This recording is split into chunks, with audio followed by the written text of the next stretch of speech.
Je suis là à tes pieds, Seigneur, pour t'adorer, mais aussi pour entendre ta voix parler à mon cœur.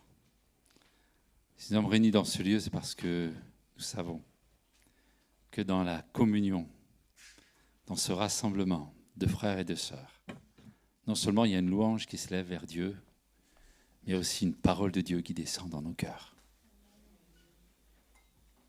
Jésus est présent au milieu de nous. Amen. Jérémie 16, 20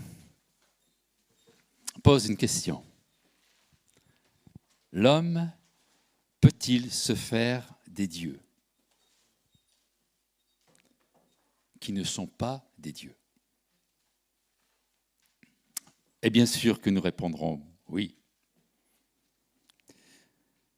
Pour introduire cette pensée, ce texte que je voudrais lire avec vous se trouve dans Daniel, chapitre 3, et à partir du verset 14. Nebuchadnezzar prit la parole et leur dit « Est-ce de propos délibérés que Shadrach, Meshach et Abednego, que vous ne servez pas mes dieux et que vous n'adorez pas la statue d'or que j'ai élevée ? Maintenant, tenez-vous prêts. Et au moment où vous entendrez le son de la trompette, du chalumeau, de la guitare, de la sambuc, du psalterion, de la cornemuse et de toutes sortes d'instruments, vous vous prosternerez et vous adorerez la statue que j'ai faite. Si vous ne l'adorez pas, vous serez jetés à l'instant même au milieu d'une fournaise ardente. Et quel est le Dieu qui vous délivrera de ma main ? Shadrach, Meshach et Abednego répliquèrent au roi Nebuchadnezzar, « Nous n'avons pas besoin de te répondre là-dessus. Voici, notre Dieu que nous servons peut nous délivrer de la fournaise ardente, et il nous délivrera de ta main, ô roi. Sinon, sache, ô roi, que nous ne servirons pas tes dieux, et que nous n'adorerons pas la statue d'or que tu as élevée. » Sur quoi Nebuchadnezzar fut rempli de fureur, et il changea de visage, en tournant ses regards contre Shadrach, Meshach et Abednego. Il reprit la parole et ordonna de chauffer la fournaise 7 fois plus qu'il ne convenait de la chauffer. Puis il commanda à quelques-uns de ses plus vigoureux soldats de son armée de lier Shadrach, Meshach et Abednego et de les jeter dans la fournaise ardente. Ces hommes furent liés avec leurs caleçons, leurs tuniques, leurs manteaux et leurs autres vêtements et jetés au milieu de la fournaise ardente. Comme l'ordre du roi était sévère et que la fournaise était extraordinairement chauffée, la femme tua les hommes qui avaient jeté Shadrach, Meshach et Abednego. Et ces 3 hommes, Shadrach, Meshach et Abednego, tombèrent liés au milieu de la fournaise. Alors, le roi Nebuchadnezzar fut effrayé, se leva précipitamment. Il prit la parole et dit à ses conseillers, « N'avons-nous pas jeté au milieu du feu 3 hommes liés ?» Ils répondirent au roi, « Certainement, au roi. » Il reprit et dit, « Eh bien, je vois 4 hommes sans lien qui marchent au milieu du feu et qui n'ont point de mal. Et la figure du 4e ressemble à celle d'un fils des dieux. » Ensuite, Nebuchadnezzar s'approcha de l'entrée de la fournaise et prenant la parole dit, Shadrach, Meshach et Abednego, serviteurs du Dieu suprême, sortez et venez. Et Shadrach, Meshach et Abednego sortirent du milieu du feu. Les satrapes, les intendants, les gouverneurs et les conseillers du roi s'assemblèrent. Ils virent que le feu n'avait eu aucun pouvoir sur le corps de ces hommes, que les cheveux de leur tête n'avaient pas été brûlés, que leurs caleçons n'étaient point endommagés, que l'odeur du feu ne les avait pas atteints. Nebuchadnezzar prit la parole et dit, « Béni soit le Dieu de Shadrach, Meshach et Abednego, lequel a envoyé son ange et délivré ses serviteurs qui ont eu confiance en lui et qui ont violé l'ordre du roi, livré leur corps plutôt que de servir et d'adorer aucun autre Dieu que leur Dieu. Voici maintenant l'ordre que je donne.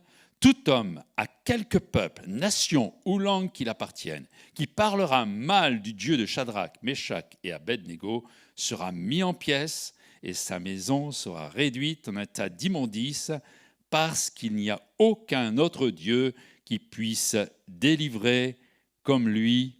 Amen. Quelle histoire extraordinaire! Daniel et ses amis, Shadrach, Meshach et Abednego, sont dans un pays idolâtre. Le roi de ce pays est vraiment centré sur sa personne.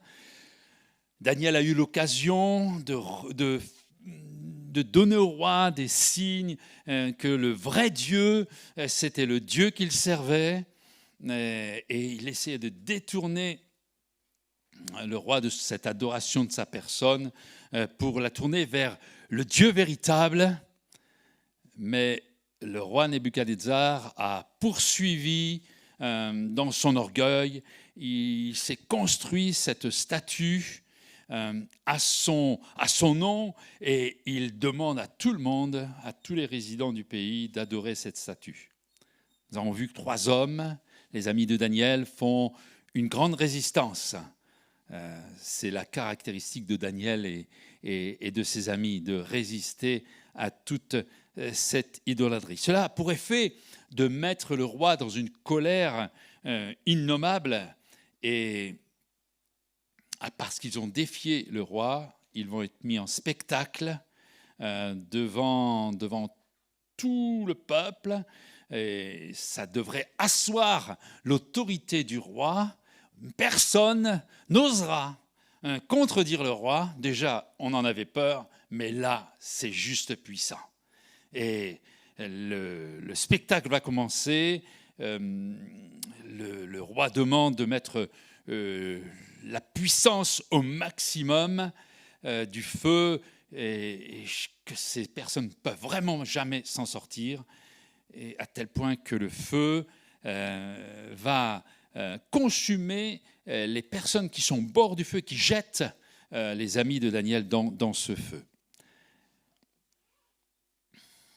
Un feu très spécial.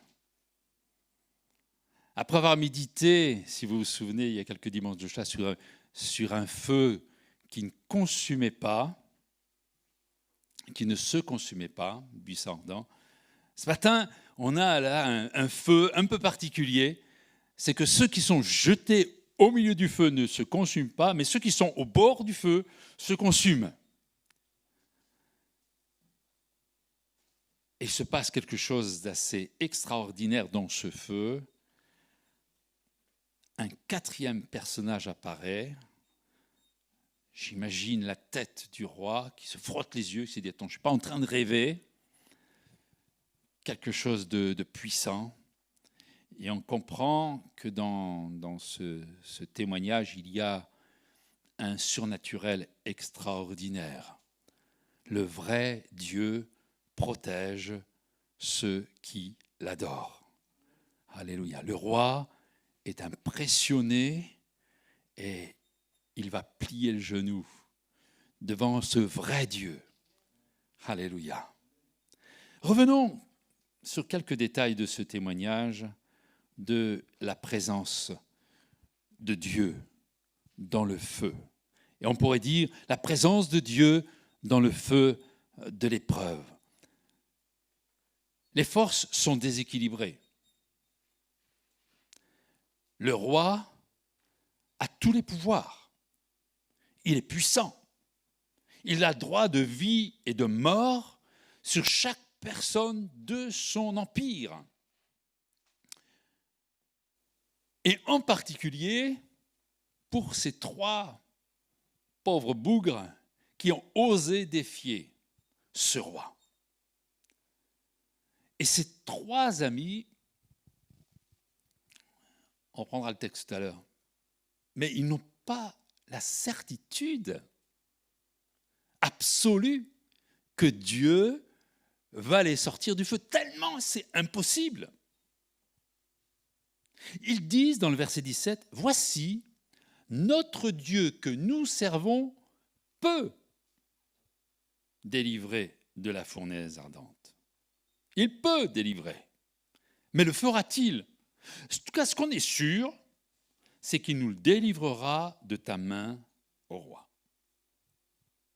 Dans cette parole, on réalise qu'il y a, d'un point de vue humain, il est invraisemblable que ces 3 amis puisse sortir indemne de cette situation. Le roi est manifestement le plus fort et il a tous les avantages. Si à cette époque-là, on lançait des paris comme ils s'en lancent au milieu de nous, je ne sais pas s'il y a quelqu'un parmi nous qui aurait parié pour Shadrach, Meshach et Abednego. Tout le monde aurait dit, c'est cuit. C'est le cas de le dire.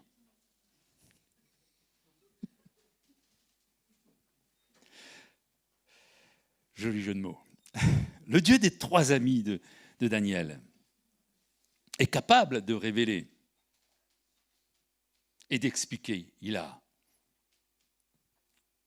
l'a manifesté quelques temps avant, quelques temps après, sur des explications de songes que les rois successifs qui ont connu Daniel et ses amis ont reçus.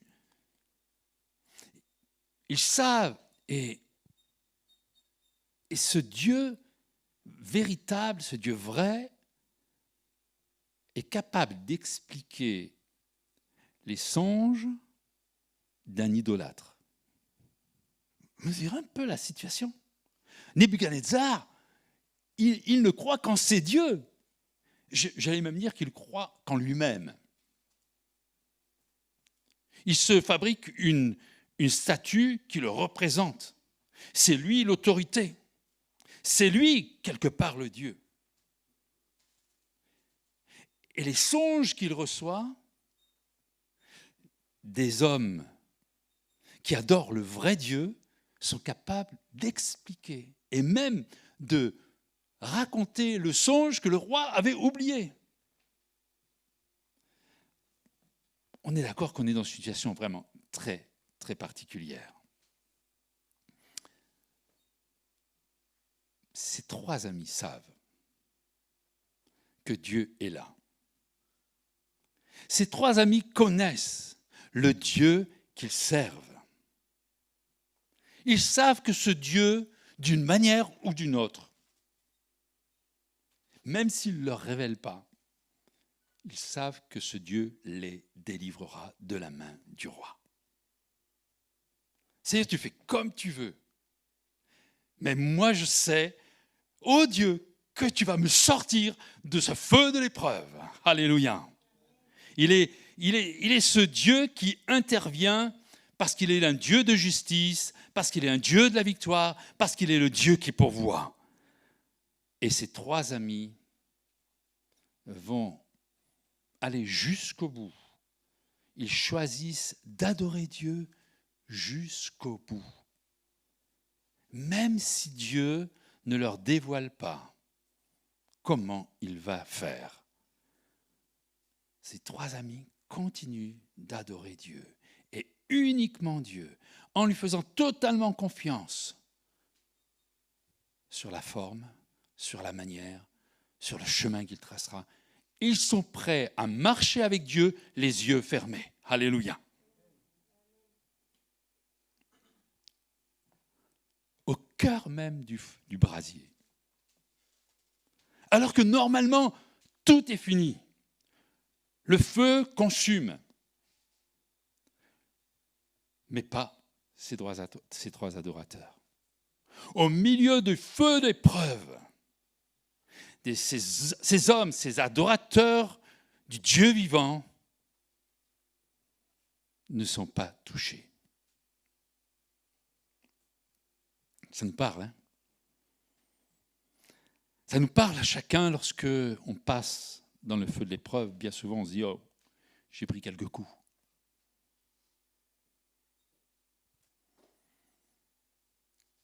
Et chose extraordinaire, c'est que Dieu vient à eux au milieu du brasier, au milieu du feu. Dieu vient à eux et avec eux, il vit cette fournaise. Il les protège, il les garde. C'est une histoire impressionnante qui nous laisse peut-être un peu sceptiques, peu difficile à croire. Tellement surnaturel. C'est vrai que c'est difficile à croire que Dieu est avec nous dans le feu, même si on le chante. C'est plus facile à chanter qu'à vivre. Hein, mais c'est une réalité.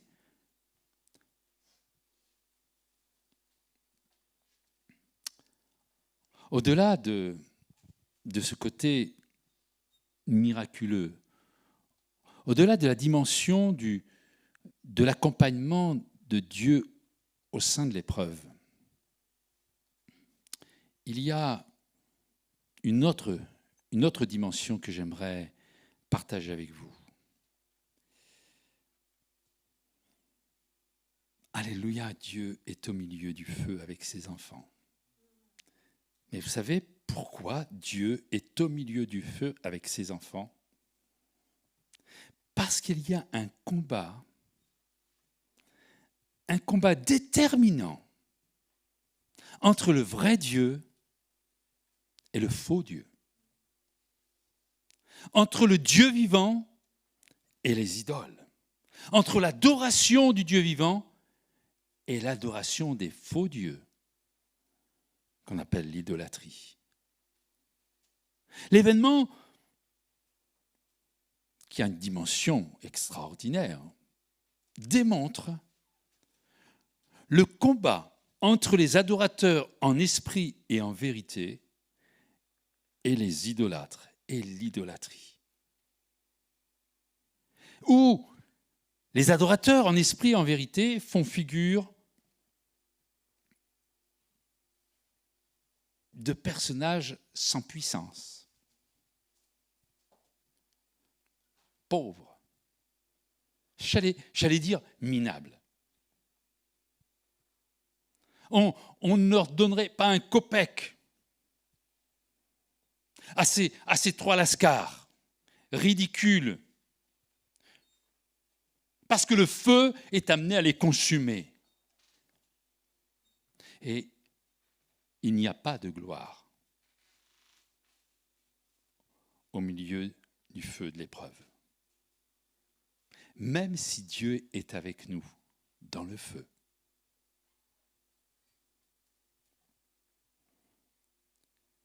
C'est un combat terrible qui, pour nous en tout cas, est bien souvent oublié dans le feu de notre vie. Parce qu'autour de nous, comme ce roi Nebuchadnezzar, il y a une fausse image de Dieu. Comme tous les hommes de tous les temps, et dans notre génération certainement autant, voire plus, les hommes croient dans leur pouvoir. C'est notre nature. Mais Nebuchadnezzar mesurait la réalité de sa puissance. Un mot de ma part, et la personne, elle meurt. Un mot de ma part, et cette personne, elle vit. Mais cette pensée, cette manière de vivre, nous la retrouvons dans notre génération, même s'il n'y a pas cette même forme d'idolâtrie. L'homme s'érige en tout-puissant. Bien sûr, il y a des petits couacs. Dans la période que nous vivons aujourd'hui, la puissance de l'homme, elle est mise en difficulté. Mais malgré tout, l'homme continue à croire qu'il pourra se sortir lui-même de cette situation. Il s'érige en tout-puissant. Il est Dieu parmi les dieux. Cette forme d'idolâtrie qui est largement répandue dans notre monde du XXIe siècle. Il n'y a rien de nouveau sous le soleil, finalement. Rappelons-nous la Genèse. comment Satan a réussi à séduire l'homme et la femme. Vous vous souvenez de la phrase que ce serpent a dit? Vous serez comme des dieux. Vous serez comme des dieux. C'est la maxime de Satan pour tromper l'homme. Et il utilise toujours cette même pensée. Que dit le diable?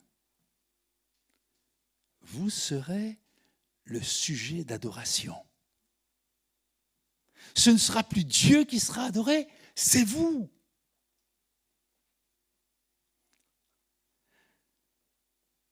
Vous serez comme des dieux. Et quand l'homme est placé au centre de l'attention, vous savez, il y a des positions, qu'on soit dans l'Église, qu'on soit hors de l'Église. Lorsqu'on commence à avoir un certain nombre de personnes qui nous regardent, on peut facilement devenir un Dieu. Quand Satan a tenté Jésus, il cherche juste à centrer les choses sur Jésus, sur l'homme Jésus. Il lui dit, écoute, si tu es le Fils de Dieu, ces pierres-là, tu peux les transformer en pain. Comme ça, tu vas manger. Satan sait qu'il a faim. Et il veut centrer les pensées sur sa personne. Et puis, il va plus loin. Il lui dit, je te donnerai. Tu gardes toute cette puissance, toute cette gloire. Voilà, je te ferai le chef des chefs. Tu seras juste mon second.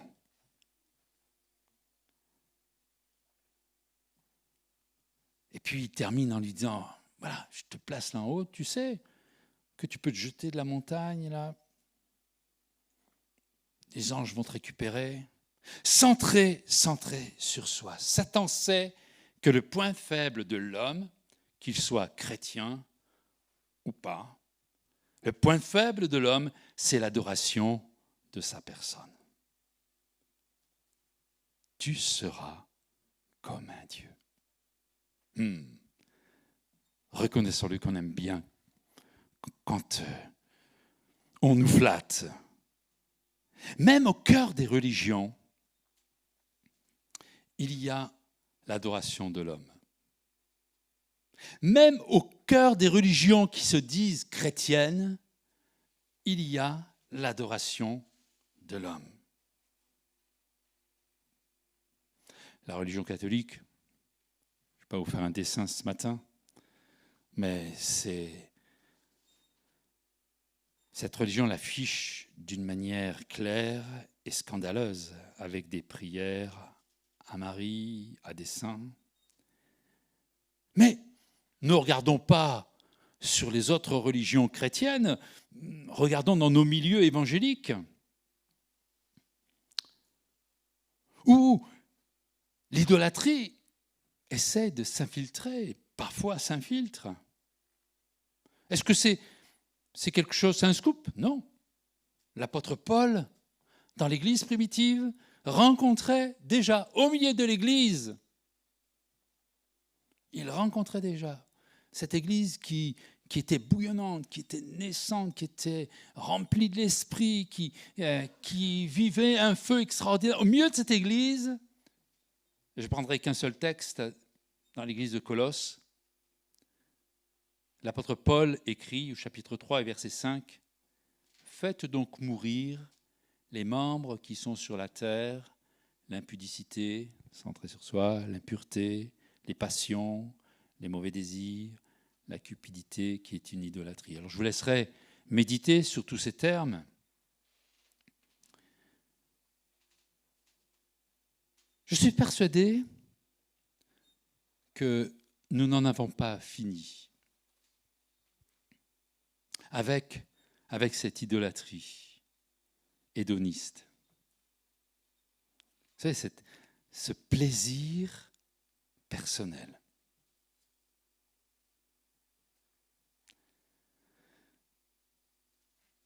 Parce que toutes ces choses que l'apôtre Paul a citées parlent de ce plaisir personnel.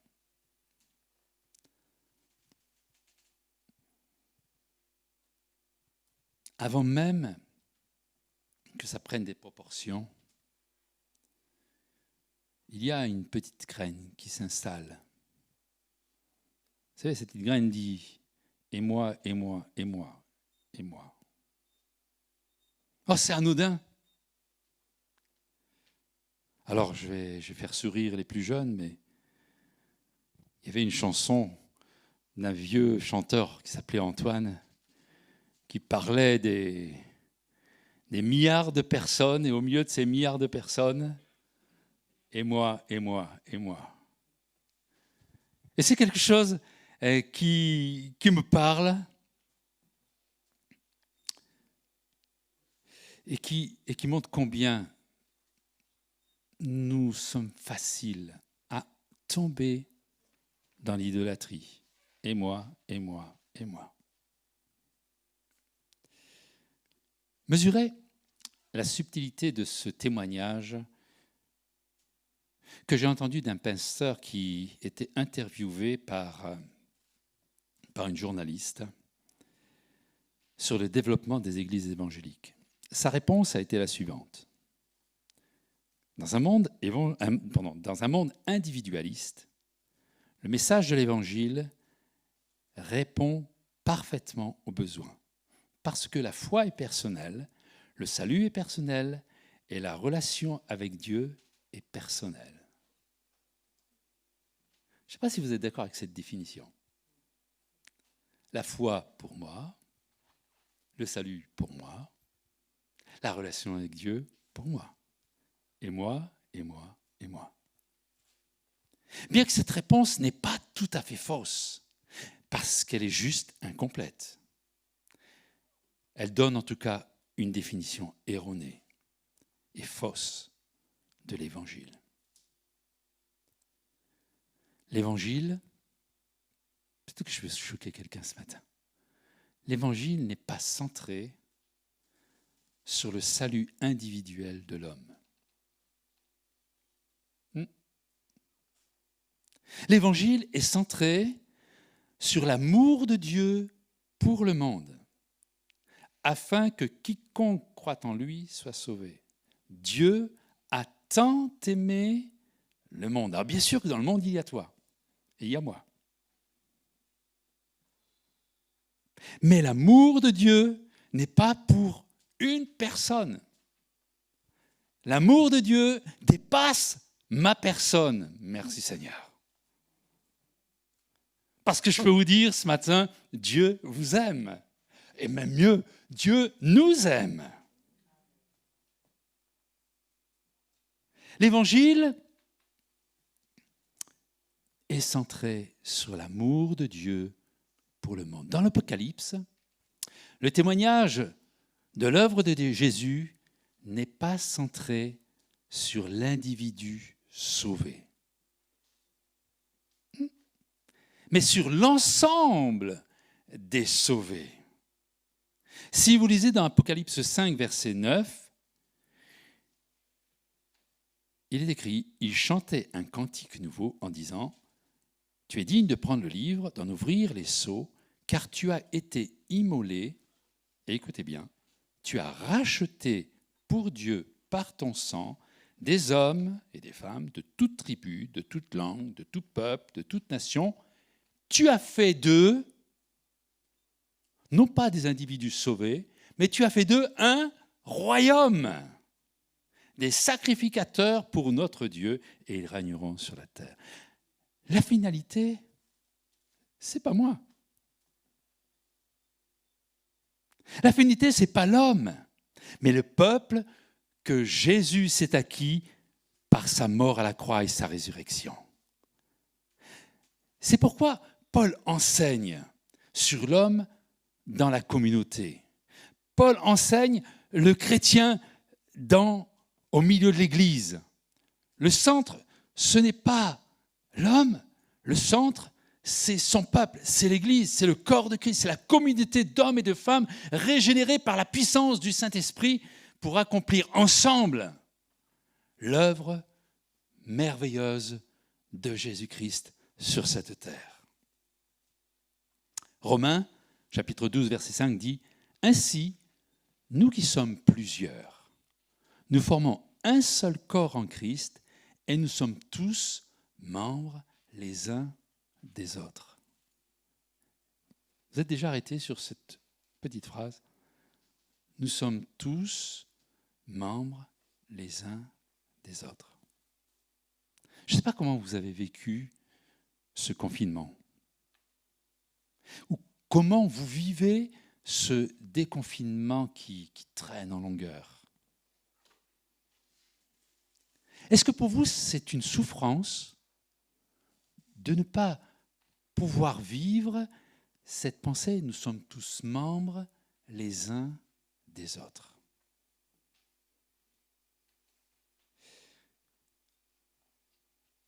C'est dommage qu'il y ait une pensée qui soit dominante dans beaucoup d'églises, c'est que c'est le pasteur qui fait tout. Et parce que comme ça, il n'y a qu'un seul membre dans l'église. Et je crois, frères et sœurs, de tout mon cœur, que le pasteur ne peut rien faire sans son frère et sa sœur, que les frères et sœurs de l'Église ne peuvent rien faire sans le pasteur, parce qu'en fait, le pasteur et les membres de l'Église sont tous juste des membres du corps de Christ. Chacun avec une mission particulière.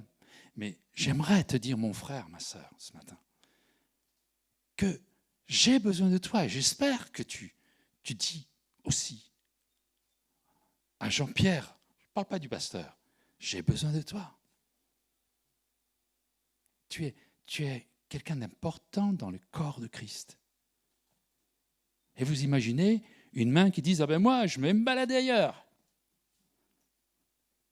Ou un pied qui dit « Ah non, moi, je ne fais pas partie de ce corps-là ». Dans une autre interview, la journaliste qui avait passé quelque temps en immersion dans une église pentecôtiste faisait remarquer qu'une véritable, c'est beau ça, qu'une véritable solidarité se vivait dans l'église, et ça a réjoui mon cœur. Je dis, ah, il y a quelque chose dans cette église. Je ne vais pas dire laquelle c'est, hein. Pas l'important. L'important, c'est que toutes les églises vivent cette solidarité, membres les uns des autres. Mais en même temps, j'étais un peu frustré, parce que l'article avait pour titre « J'aime Jésus et les frites ». Slogan repris du témoignage d'un jeune de l'église qui, en fait, faisait tomber pour moi tout l'essentiel. Et j'espère que c'est juste quelqu'un qui a besoin de grandir dans cette dimension du corps de Christ. Parce qu'il venait parce qu'il aimait Jésus, et c'est bien hein, d'aimer Jésus, mais j'aurais préféré qu'il dise « et mes frères et sœurs » plutôt que « et les frites ». Parce que ça centre juste les choses sur sa personne. Allez, je vais oser ce matin vous poser une question, un petit quiz. Pouvez-vous me donner l'opposé, le contraire du mot individualisme? Bon, je ne vais pas m'attendre de réponse ce matin, mais je me suis interrogé là-dessus et je reconnais que j'ai dû un peu chercher. Le contraire d'individualisme. Eh bien, j'ai trouvé un mot qui fait au-dessus de la mêlée. Hein. Parce que j'ai cherché. Je ne connaissais pas. Parce que j'ai voulu méditer sur le sujet. Et le mot, c'est holisme, qui désigne cette théorie qui considère que le tout de la société est davantage que la somme de ses parties. Wow, c'est beau, hein?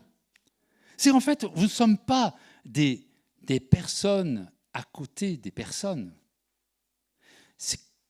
La dimension de l'Église, ce n'est pas toi plus moi. Mesurez la différence, c'est nous, liés, et qui forment un tout, qui est le corps. Mesurez la différence. C'est pas la main plus le bras, ou plus l'avant-bras, plus le biceps. C'est l'ensemble. Et Dieu n'a pas envoyé Jésus-Christ pour sauver uniquement des individus, mais pour sauver et nous incorporer, nous faire entrer dans un qui est Jésus, son corps. Mesurez cette dimension. Quand on s'arrête quelques instants sur, finalement, dans ce corps, il n'y a pas l'un plus grand que l'autre. Il y a une telle unité et elle est faite d'une manière assez extraordinaire. Je vais vous lire quelques versets qui sont explicites et qui nous invitent à saisir toute cette dimension et surtout à la vivre.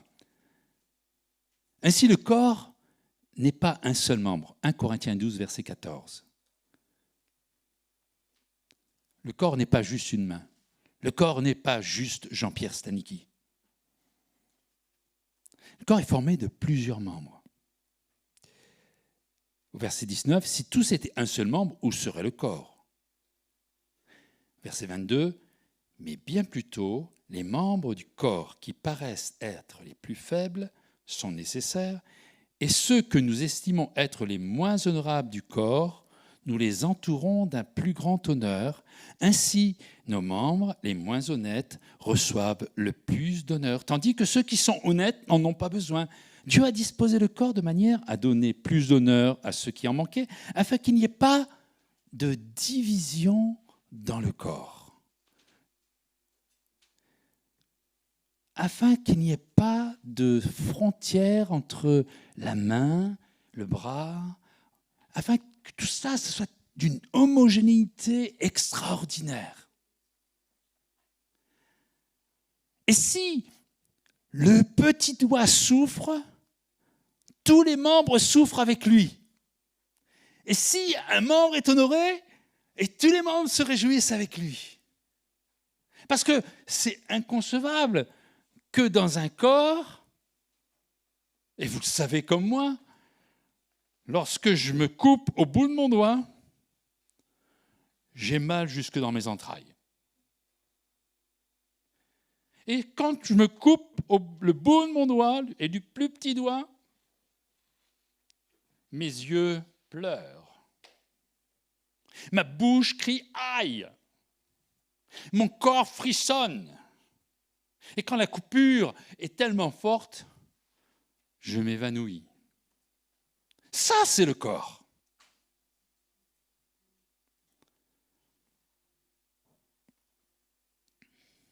Alors nous, on aime bien mettre des hiérarchies, tout ça, on a du mal à comprendre comment Dieu fait les choses et bien sûr qu'on a vraiment besoin de l'action du Saint-Esprit. Parce que parfois, on va mettre des hiérarchies. Alors, on essaye de dire, voilà, bah oui, mais ce sont des hiérarchies inversées. Le chef devient esclave et l'esclave devient chef. Mais ce n'est pas encore tout à fait ça. C'est juste des rééquilibrages d'honneur et de pas d'honneur pour que tout cela soit juste un. On pourrait dire une hiérarchie sans fracture, ni division, où où il y a un chef mais qui n'en est pas un, parce qu'il se met au service du plus faible, celui qui a de l'honneur, il se positionne sans honneur.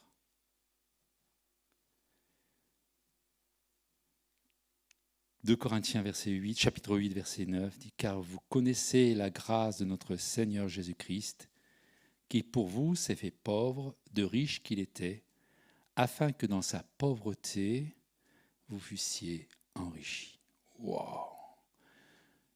Des versets comme ça me bouleverse. Ça me bouleverse parce que Jésus, il exprime tout cela. Lui, il aurait pu être au-dessus de nous. Et là, condamnation. Mais Jésus, de riche qu'il était, il s'est fait pauvre. De sa pauvreté, il nous a enrichis. Et il rééquilibre. Et vous savez, vous le savez, je suis de la même famille que Jésus. Je suis enfant de Dieu. Alléluia. Parce que Jésus, de riche qu'il était, il s'est fait pauvre. Et de sa pauvreté, il m'a enrichi.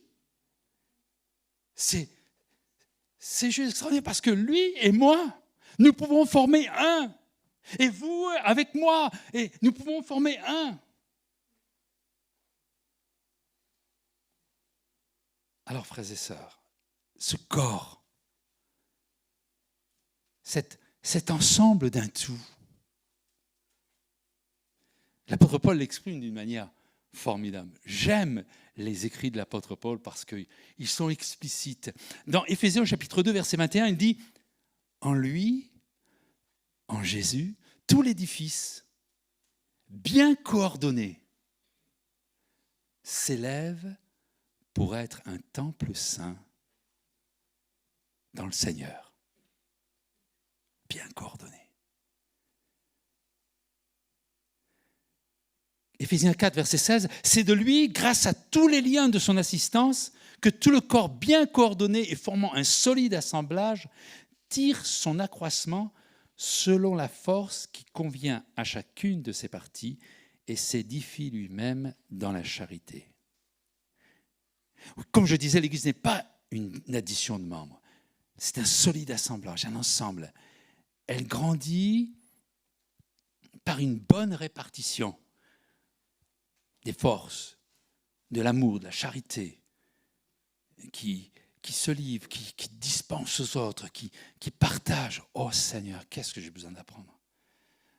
Qu'est-ce que j'ai besoin d'apprendre pour vivre cette dimension?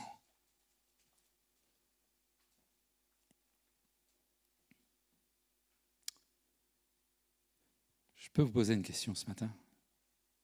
Je laisserai répondre devant Dieu. Êtes-vous prêt à aller en prison pour Jésus? Je ne vais pas aller jusqu'à dire mourir pour Jésus.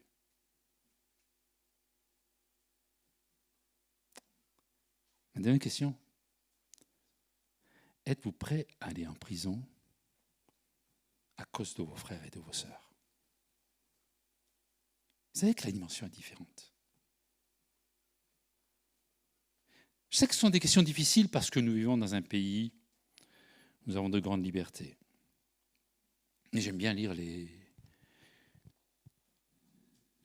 textes que nous envoie Portes Ouvertes. Et je suis souvent très ému quand je lis ce que vivent certains frères, certaines sœurs, certaines familles. Et tout récemment, je lisais sur l'Iran et ces frères, ils étaient responsables dans un réseau d'églises de maisons en Iran. Pays où la simple conversion au christianisme est un crime. Ce courage leur a valu des années de prison. Ils ont osé vivre l'Église. Ils ont osé ouvrir leur maison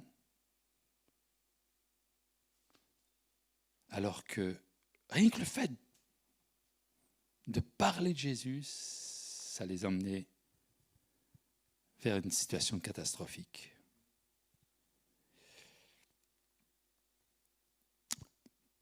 S'ils étaient sauvés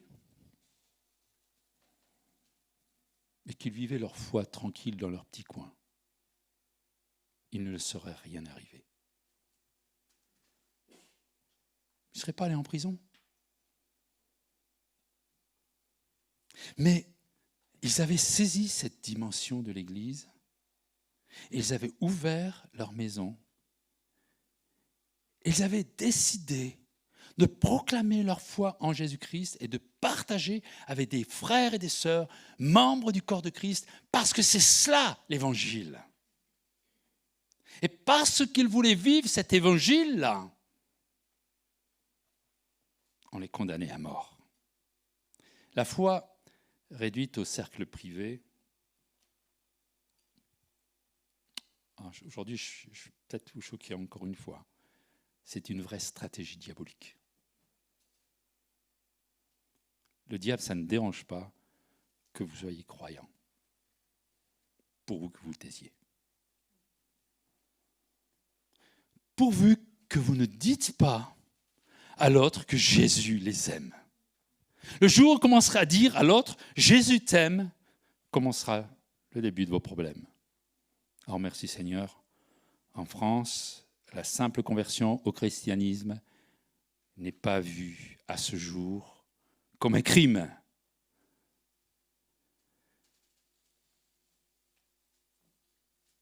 Mais le diable, il a ses stratégies pour essayer de nous fermer la bouche.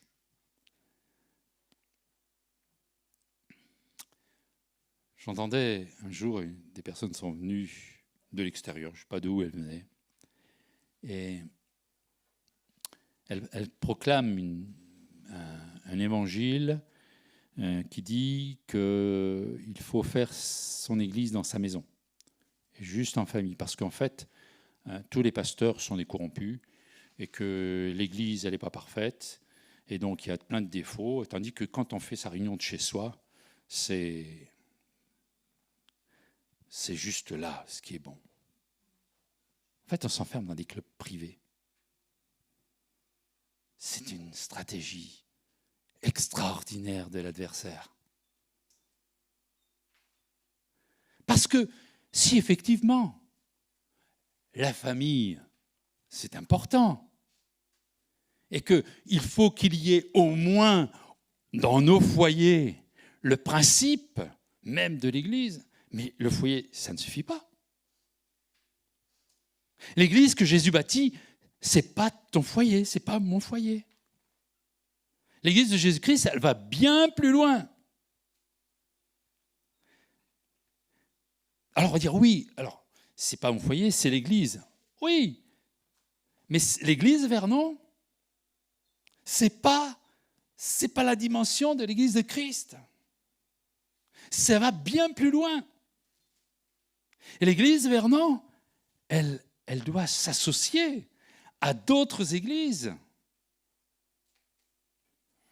et former une famille d'églises. Mais même là, ça va bien plus loin.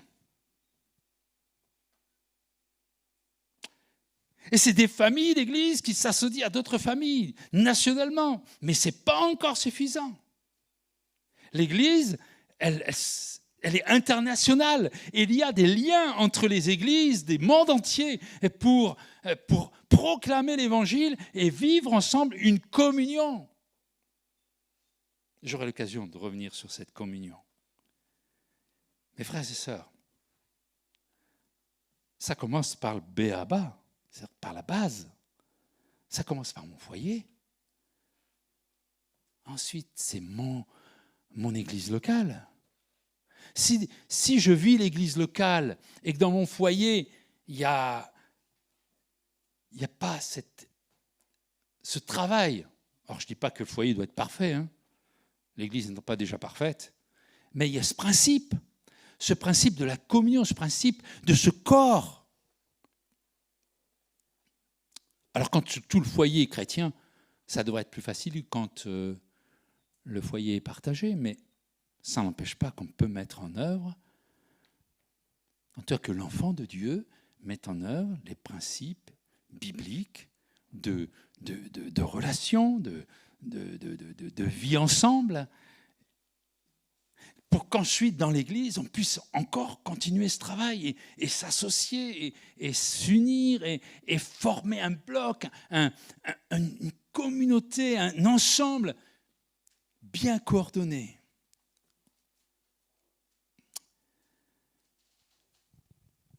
L'Église de Jésus-Christ, parce que là je suis parti sur un sujet qui me passionne, et j'espère qu'il vous passionne aussi, de ce désir d'être ce corps de Christ, le corps de Jésus. C'est pas passionnant ça?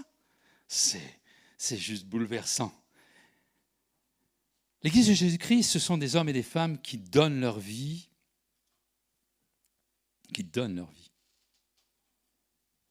pour le salut du plus grand nombre, qui donnent leur vie pour leur prochain. C'est un ensemble. Ils souffrent ensemble, ils se réjouissent ensemble, ils travaillent ensemble, et ils ne permettent pas que l'individualisme s'installe au milieu d'eux.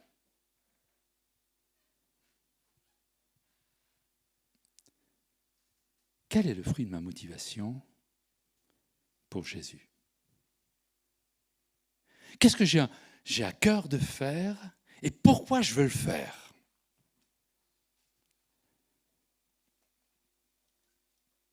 C'est une vraie question.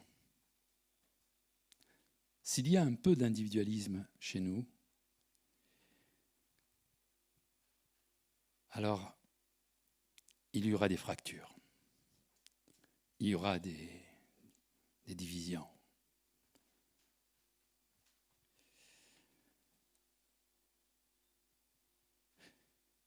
Quel risque je suis prêt à prendre pour Jésus? Vous savez, les apôtres, on oublie souvent cela.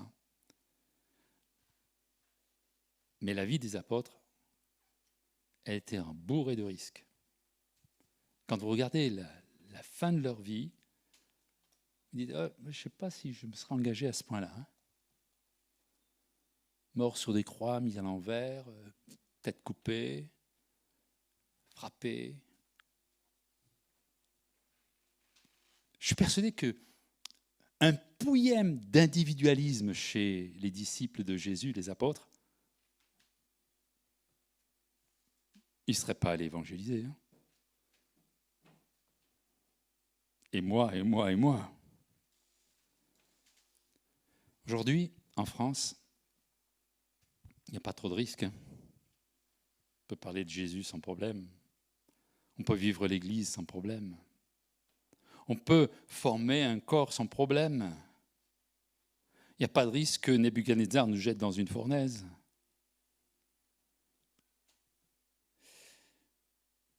Mais il y a un sujet qui me travaille énormément dans cette période de confinement, où on s'est enfermé dans nos maisons, où on a arrêté de vivre quartier libre. Je ne critique pas Joël dans ce... Je fais juste un constat. Je fais un constat avec vous. Je fais un constat qui me touche. Parce que nous sommes enfermés. Parce que nous sommes cloîtrés dans nos maisons. Parce que l'Évangile n'est pas sorti de nos murs. Parce qu'on n'est même plus allé voir notre voisin parce qu'on a peur du Covid. On a même peur de venir se réunir dans une salle. La moisson est grande, il manque des ouvriers. C'était vrai avant le Covid, ça l'est encore plus aujourd'hui. La loi empêche-t-elle l'Église d'être un peuple d'adorateurs? Le virus empêchera-t-il l'Église d'être une armée qui se lève?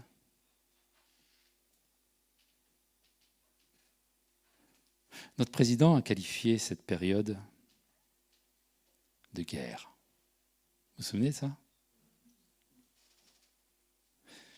Personnellement, je crois que je n'ai pas pris pleinement conscience du poids de ce mot dans la bouche d'un président. Mais arrêtez-vous quelques instants. Et ne trouvez-vous pas que cette guerre, elle a morcelé l'Église? Oh, pas d'une manière bruyante et forte. Je ne vais pas faire de l'amplification. Mais il y a quelque chose qui s'est passé. Ce n'est pas une guerre sanitaire. C'est une guerre spirituelle. Et que si nous ne prenons pas conscience que c'est une guerre spirituelle, nous allons nous laisser entraîner par des lois qui divisent. Alors je ne dis pas qu'il faut aller contre la loi, je veux dire juste qu'il faut peser les choses.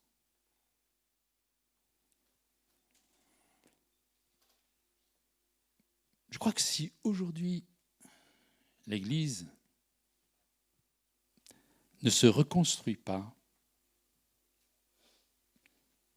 il y a une guerre que le diable est en train de gagner. Mais je crois en alertant, je crois dans la puissance du Saint-Esprit pour que chacun d'entre nous réalisions notre part dans ce corps de Christ, notre engagement, je l'espère, jusqu'à donner sa vie pour Jésus. Je vais demander aux musiciens, aux choristes de revenir sur l'estrade.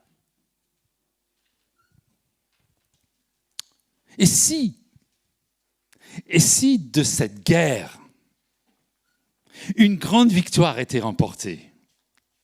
Et si de cette situation compliquée, difficile, l'Église en sortait plus forte?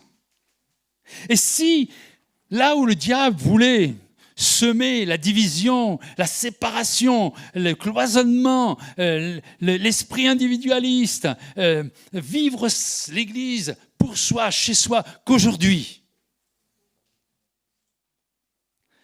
on réalise qu'il y a quelque chose de grand dans ce ensemble, qu'il y a quelque chose de grand dans l'ensemble.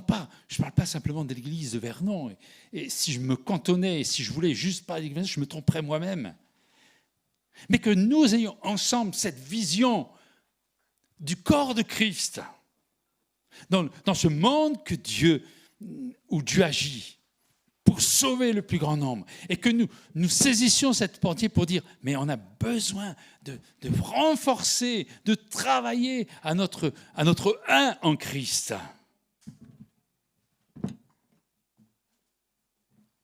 Jésus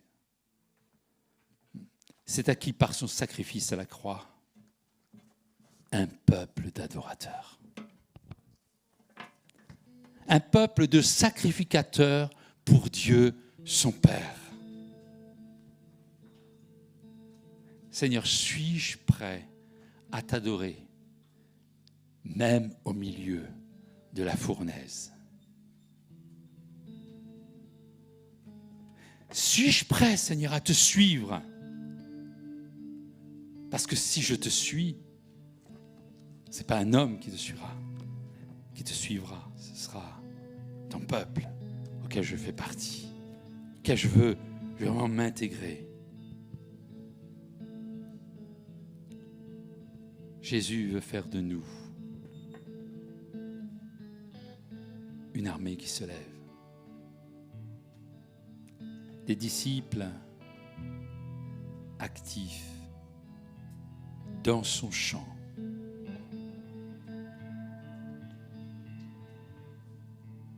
Je ne crois pas dans la finalité des choses sur cette terre. Je crois que nous sommes toujours en devenir. Mais si dans cette période, j'aimerais pouvoir enlever le si dans cette période, il y avait un plus, une plus grande et une plus belle dimension de l'Église.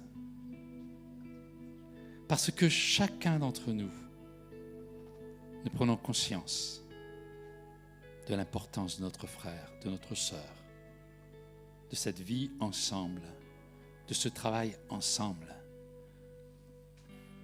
de cette propagation de l'Évangile ensemble. Seigneur, donne-nous de réaliser ces choses. Te prions ensemble.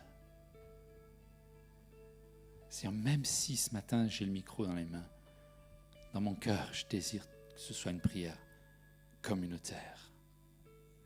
Est-ce qu'on peut élever nos voix ensemble en dire, Seigneur, viens. Viens nous secourir, Seigneur, viens nous aider. Viens nous ouvrir les yeux, viens donner la force, viens donner le courage.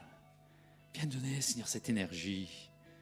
Seigneur, viens nous remplir, Seigneur, de ton Saint-Esprit, afin que nous soyons ce peuple que tu t'es acquis, un vrai peuple.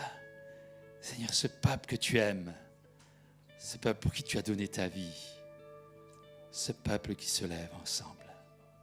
Jésus, viens, Seigneur, agir avec ta puissance. Les mots, Seigneur, ne suffisent pas. Les phrases les plus belles n'ont pas la puissance, mais ton Esprit Saint a la puissance de transformer, de faire que cette période qui a été appelée guerre puisse devenir, Seigneur, une victoire pour le peuple de Dieu. Jésus, viens nous visiter. Viens nous visiter, Seigneur. Alléluia. Gloire à toi. Jésus, gloire à ton nom, Seigneur. Oh, béni soit ton nom. Alors que le groupe de louanges va nous entraîner dans un chant d'adoration pour notre Dieu. Et qu'on puisse se placer les uns les autres devant Dieu. Et alors que la vidéo va s'arrêter, j'aimerais qu'on puisse prendre un temps intime. Un temps intime, vous qui êtes derrière votre écran, mais aussi ici dans ce lieu. Dans ce lieu où je vis avec mes frères et sœurs l'action du Saint-Esprit dans nos cœurs. Seigneur